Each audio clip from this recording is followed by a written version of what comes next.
name is Colleen Lawson Thornton, and I am a teacher in my 8th year in the district. I have an abbreviated version of my original testimony, but I also I am Colleen, yes. I also brought copies of my, I guess we'll call it unabridged version that I hope you'll have the chance to look at later. So like I said, I'm in my 8th year working as a special education teacher in the school district of Philadelphia.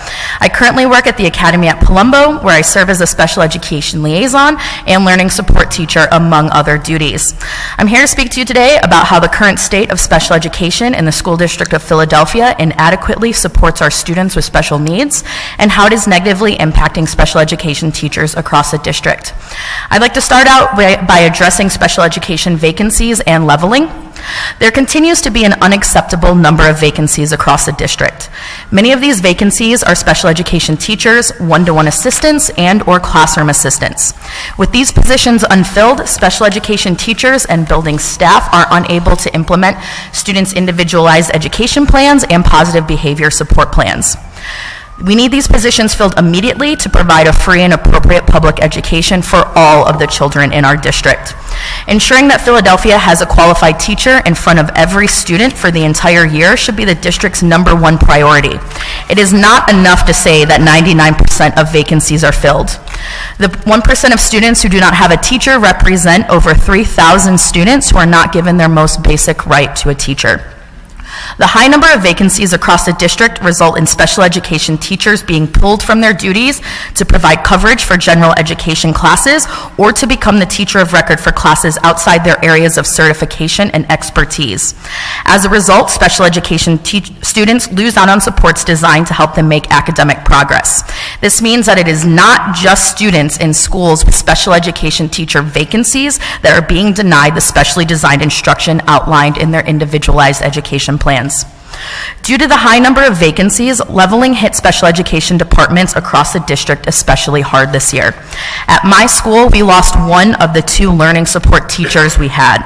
At my school, this means that the special education department's rosters changed, the number of students I support doubled, we lost the ability to provide our students with autism the self-contained classes they require in order to make academic progress, we lost prep time to develop employment programming with community partners for our students with autism, we lost collaborative planning time that was being used to develop our transition program for both post-secondary preparation and employment preparation for our learning support students, and we lost collaborative planning time with general education teachers who support our students with disabilities in our inclusion program.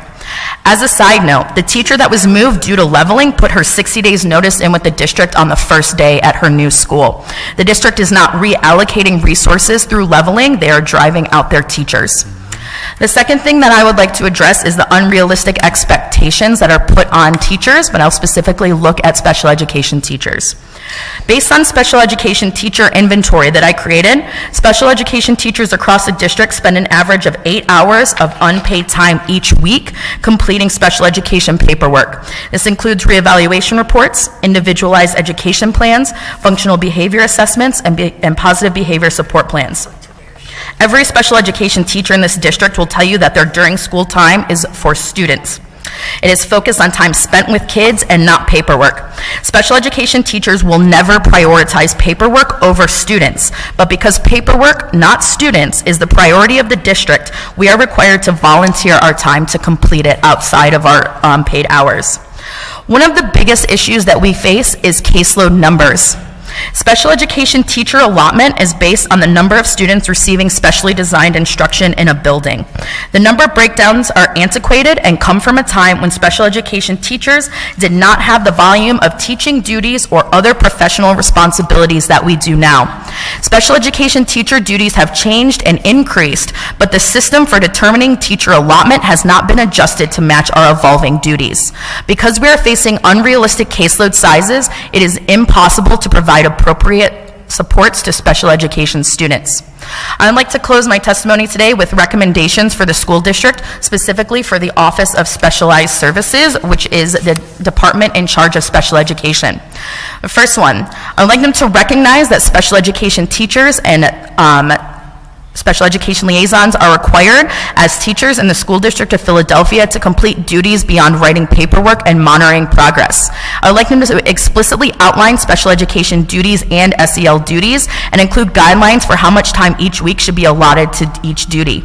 They need to reevaluate special education caseload guidelines to take into account teaching assignments and other school duties, and restructure special education teacher and SEL responsibilities to reflect actual responsibilities, and provide adequate teacher allotment to schools based on these updated responsibilities. I would also like them to ensure that each school has the necessary resources to provide appropriate instruction to students with disabilities. Necessary resources include testing instruments, intervention materials, buses for community-based instruction, sufficient one-to-one and classroom assistance, adequate time allotment for related service providers such as our speech therapists, hearing specialists, occupational therapists, physical therapists. Thank you for allowing me to speak today.